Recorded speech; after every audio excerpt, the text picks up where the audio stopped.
यीशु मसीह के नाम से आप सबको जय मसीह की।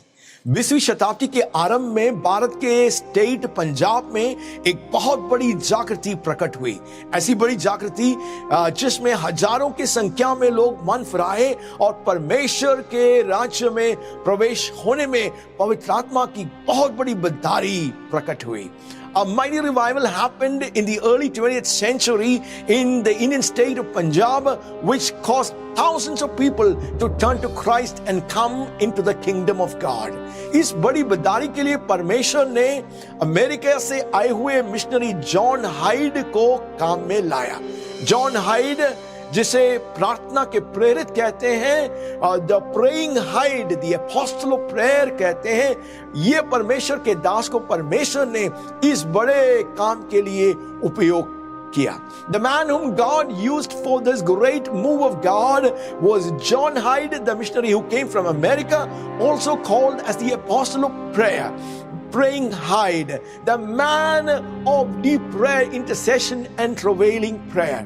John Hyde प्रार्थना में इतने लवलीन थे और इसलिए उन्हें अपोस्टल ऑफ प्रेयर, प्रार्थना के प्रेरित या प्रेइंग हाइड के नाम से वो जाने जाते थे।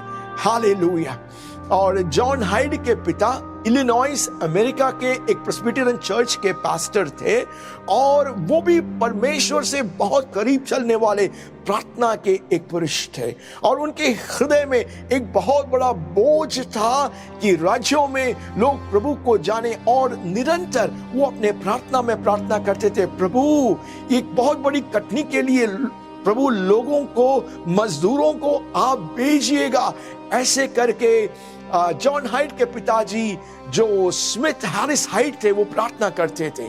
और जॉन हाइड के जो बड़े भाई हैं एडमंड, परमेश्वर के इस बुलाहट को और इस बोझ को उन्होंने स्वीकार किया और वो बाइबल कॉलेज में दाखिल हुए ताकि वो एक मिशनरी बनकर वो देशों में एक मिशनरी होकर जा सके।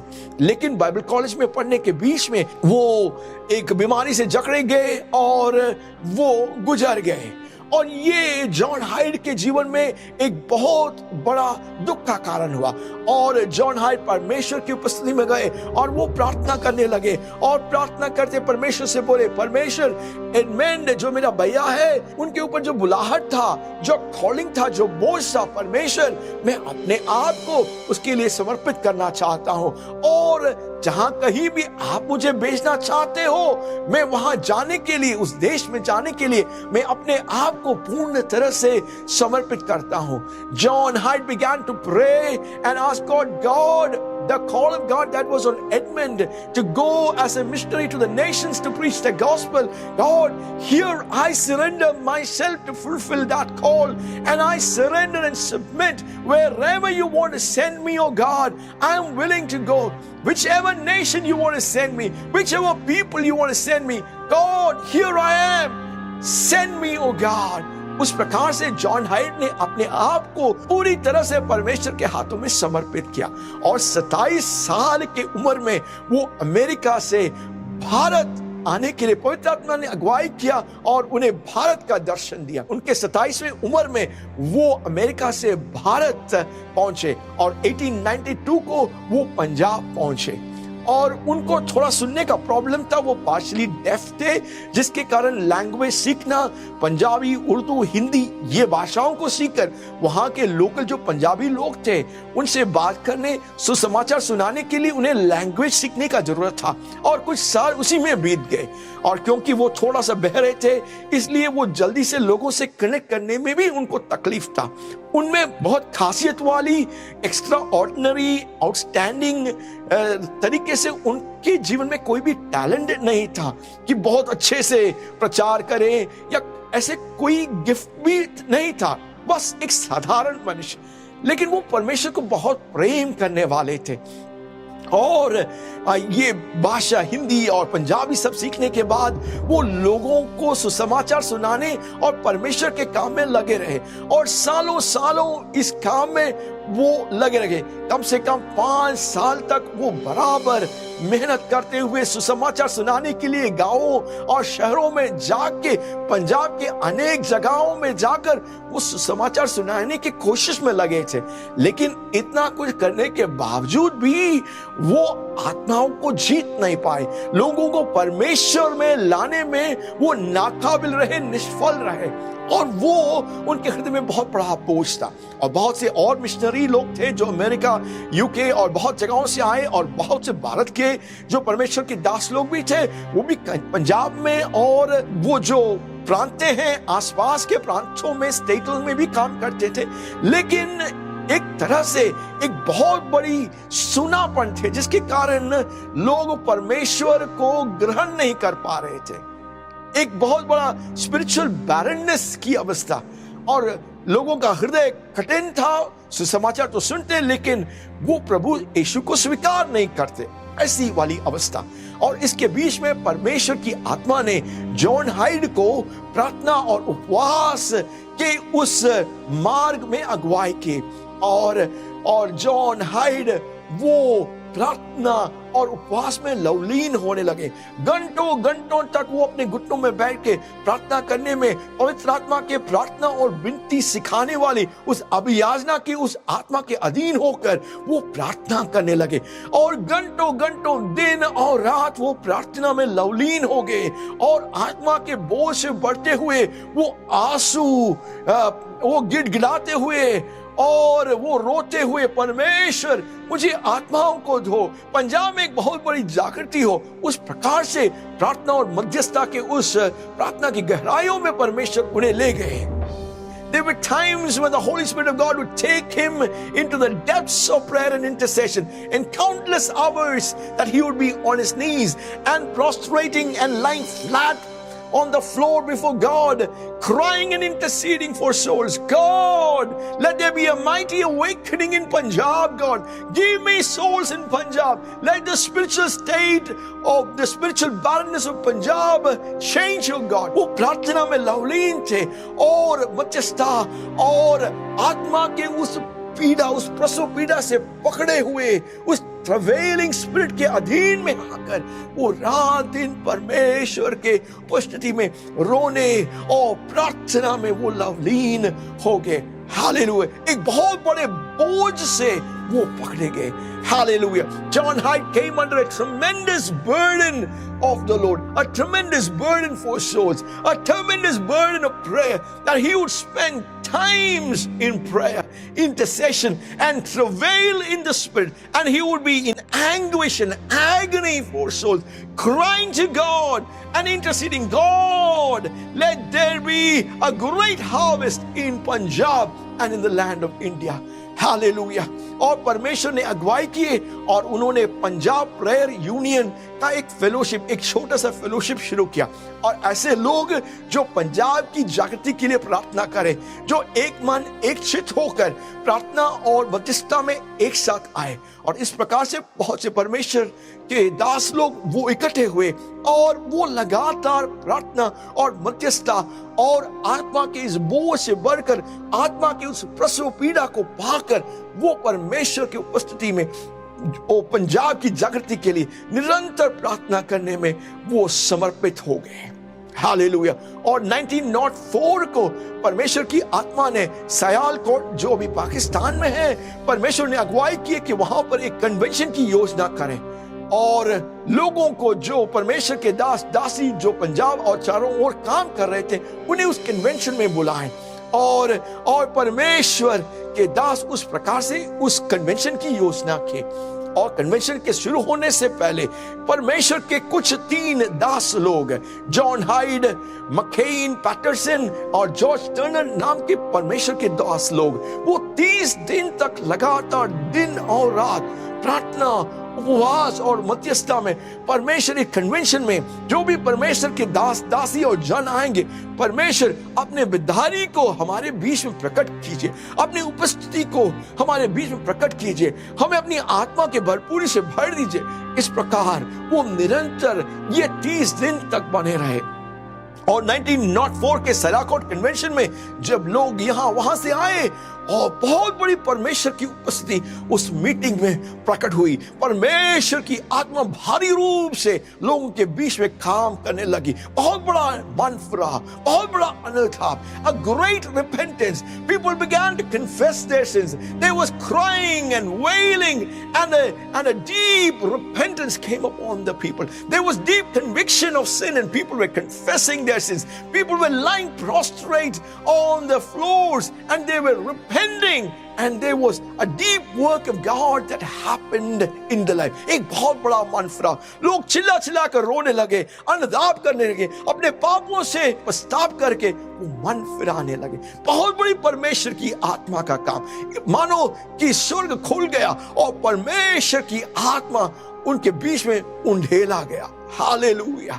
एक बहुत बड़ी जागृति की शुरुआत पंजाब में शुरू हो गई। हालेलुया। और इस प्रकार से हर साल सियालकोट में इस प्रकार से कन्वेंशन की योजना, और लोग आते और परमेश्वर के एक बहुत बड़े इनकाउंटर में वो आते, और एक बहुत बड़ा काम, एक बहुत बड़ी जागृति लोगों, परमेश्वर के दासों के जीवन में होने लगे। और वो पंजाब के विभिन्न जगहों में और आसपास के जो इलाके हैं, स्टेट है, वहां परमेश्वर का काम बढ़ने लगा। हालेलुया।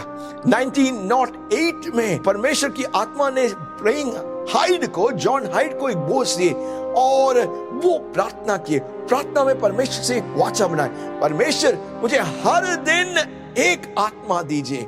हालेलुया। उस प्रकार से वो प्रार्थना किए, God give me one soul a day. हालेलुया। परमेश्वर ने उनके प्रार्थना को उत्तर दिया, उन्हें आदर सम्मानित किया, और एक साल में परमेश्वर ने उन्हें 400 लोग दिए। 400 लोगों को परमेश्वर में लाने और वो मन फिराने और उद्धार पाकर उन्हें बपतिस्मा देने में जॉन हाइड को परमेश्वर ने काम में लाया। और अगले साल वो प्रार्थना करने लगे, परमेश्वर मुझे 2 आत्माएं एक दिन में दें। और वो पूरी रात प्रार्थना में लवलीन होते, जमीन में लेट पड़े और वो रोते हुए आत्माओं के लिए, उस आत्माओं के बोझ से भरकर वो प्रार्थना में समर्पित करते, और सुबह उठकर वो गांवों में, शहरों में जाके आत्माओं के खोज में सुसमाचार सुनाते और लोगों को मन फिराव और उद्धार में लाकर उन्हें बपतिस्मा देने का काम। पूरी रात वो प्रार्थना में और सुबह वो सुसमाचार सुनाने में वो अपने जीवन को पूरी तरह से समर्पित किए। परमेश्वर ने उनके उस रिक्वेस्ट को भी पूरा किया, और अगले साल परमेश्वर ने उन्हें 2 आत्माएं एक दिन में 800 आत्माओं को दिए। फिर वो पूछने लगे, परमेश्वर मुझे 4 आत्मा एक दिन में दीजिए। परमेश्वर ने उसे पूरा किया। फिर वो 8 आत्माओं के लिए एक दिन में, 10 आत्माओं के लिए। इस प्रकार से 1910, 1911 में परमेश्वर की एक बहुत अद्भुत जागृति पंजाब और चारों ओर फैल गई। हजारों की संख्या में लोग मन फिराने लगे। हालेलुया। उस समय तक पंजाब में मानो सब कुछ रुका हुआ था। सालों सालों से लोग वहां काम कर रहे थे, सुसमाचार सुना रहे थे, लेकिन लोगों का हृदय बंद था। वहां पर बहुत बड़ा मन फिराव नहीं हो रहा था, लोग प्रभु को ग्रहण नहीं कर रहे थे। हालेलुया। बहुत कम परमेश्वर का काम हो रहा था, बहुत थोड़े लोग प्रभु में आ रहे थे। लेकिन 1910, 1911 में परमेश्वर की बहुत जागृति पंजाब में फैल गई, और परमेश्वर के दासों को परमेश्वर अद्भुत रीति से काम में लाने लगे। और जॉन हाइड और उसकी टीम और जो भी सियालकोट कन्वेंशन में आकर परमेश्वर के उस होली स्पिरिट के एनकाउंटर में आए, परमेश्वर उन्हें अछूते रीति से काम में लाए, और हजारों की संख्या में लोग मन फिराए। एक बहुत बड़ी जागृति, एक बहुत बड़ा मन फिरा, एक बहुत बड़ी कटनी वहां पर प्रकट हुई। हालेलुया। परमेश्वर जॉन हाइड को प्रार्थना और मध्यस्थता के गहराई में और भी गहराई में ले जाने लगे, और हालेलुया। और उनकी जीवन की शैली ही वो प्रार्थना और उपवास की एक शैली बन गई। The life of John Hyde became a lifestyle of prayer and fasting. Most of the time John Hyde could be found praying and interceding in deep agony and burden, prostrate on the ground, interceding for souls under the travail of the Spirit. It became a lifestyle of prayer and fasting. John hide का जो जीवन था, वो जीवन शैली ही प्रार्थना, मध्यस्थता और उपवास की एक शैली बन गई। और क्योंकि वो रात भर प्रार्थना करते थे, बिल्कुल बहुत थोड़ी देर ही सोते थे। तो उनके ऊपर वहां के जो लोग थे, जो परमेश्वर, भारत के ही परमेश्वर के दास लोग थे, उनके जीवन को देखकर बोले कि देखो ये प्रार्थना करने वाले प्रेइंग हाइड का नाम उनके ऊपर आ गया। ये परमेश्वर का दास तो बिल्कुल सोता ही नहीं। This is the apostle of prayer. He was called the praying hide, a man who does not sleep. Hallelujah. परमेश्वर ने मध्यस्थता के गहराइयों में परमेश्वर ने इस दास को ले गए और एक पहरवे के समान, जिस प्रकार इज़ाया 62 में बोला गया है, मैंने यरूशलेम के सरपनाओं में मैंने पहरवा ठहराए हैं, उसी प्रकार जॉन हाइड को भी पवित्र आत्मा, परमेश्वर की आत्मा ने एक पहरवे के समान भारत के ऊपर पहरवे देने के लिए, यीशु के साथ, पवित्र आत्मा के साथ पहरवे देने के लिए, ये बड़े लेवल में, मध्यस्थता के लेवल में परमेश्वर ने उन्हें काम में लाया। और वो निरंतर पंजाब की जागृति के लिए और भारत के जागृति के लिए और विश्व में परमेश्वर की बहुत बड़े जागृति और परमेश्वर के इस ग्रेट आउटपोरिंग के लिए वो प्रार्थना करने में अपने समय को व्यतीत करते और प्रार्थना में परमेश्वर उन्हें बहुत कुछ दिखाते और वो भविष्यवाणी करने लगे। परमेश्वर की आत्मा को बहुत बड़े रूप से परमेश्वर विश्व में उंडेलने वाले हैं और वो भविष्यवाणी किए कि 20वीं शताब्दी और 21st सेंचुरी में बहुत बड़े परमेश्वर का एक बहुत बड़ा जागृति होगा और बहुत बड़े परमेश्वर की आत्मा का उंडेलनापन होगा। John Hyde, in deep prayer, the Holy Spirit of God revealed to him about the coming moves of God, and he began to prophesy of the coming outpourings of the Holy Spirit. He began to prophesy that there will be a great outpouring of the Holy Spirit in the 20th century and in the 21st century. And God fulfilled those prophetic utterances. In Wales, there was a great outpouring of the Holy Spirit. In Azusa, there was a great outpouring of the Holy Spirit. In many nations of the world, there was a great outpouring of the Holy Spirit. परमेश्वर ने अद्भुत रीति से John hide को काम में लाया और वो प्रार्थना और मध्यस्थता और ट्रवेलिंग स्पिरिट के अधीन होकर, हालेलुया, वो परमेश्वर के साथ बने रहते। हालेलुया, परमेश्वर के उस बोझ से पकड़े हुए परमेश्वर का दास, आत्माओं के बोझ से पकड़े हुए परमेश्वर का दास, जो रो कर परमेश्वर से विनती किए, परमेश्वर मुझे आत्मा दीजिए, नहीं तो मैं मर जाऊंगा, परमेश्वर मुझे आत्मा दीजिए, नहीं तो मैं मर जाऊंगा। A man who under the burden of the Holy Spirit of God cried and prayed to God, give me souls or else I die. Give me souls or else I die. Hallelujah, परमेश्वर ने अद्भुत रीति से परमेश्वर ने John hide को काम में लाया। हालेलुया, और भारत के दासों और दासियों के लिए परमेश्वर का एक दास बहुत बड़ा एक अनुग्रह का कारण, ब्लेसिंग का कारण हुआ। अनेक लोगों को पवित्र आत्मा के साथ एनकाउंटर में, उन्हें प्रार्थना के गहराइयों में ले जाने में, जागृति के लिए परमेश्वर ने जॉन हाइड को काम में लाया। हालेलुया, 1912 में जॉन हाइड को एक बीमारी, वो कैंसर की बीमारी से पकड़े गए। उनको एक ब्रेन ट्यूमर का प्रॉब्लम हो गया, जिसके कारण वो गुजर गए और परमेश्वर ने उन्हें अपने पास ले लिया।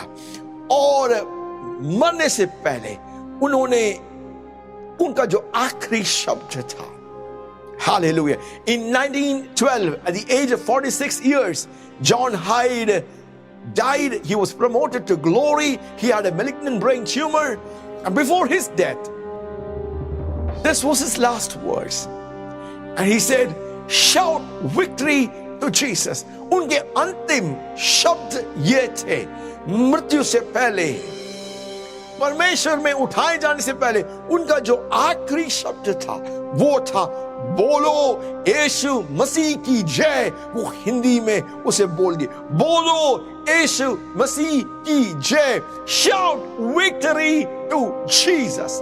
हालेलुया।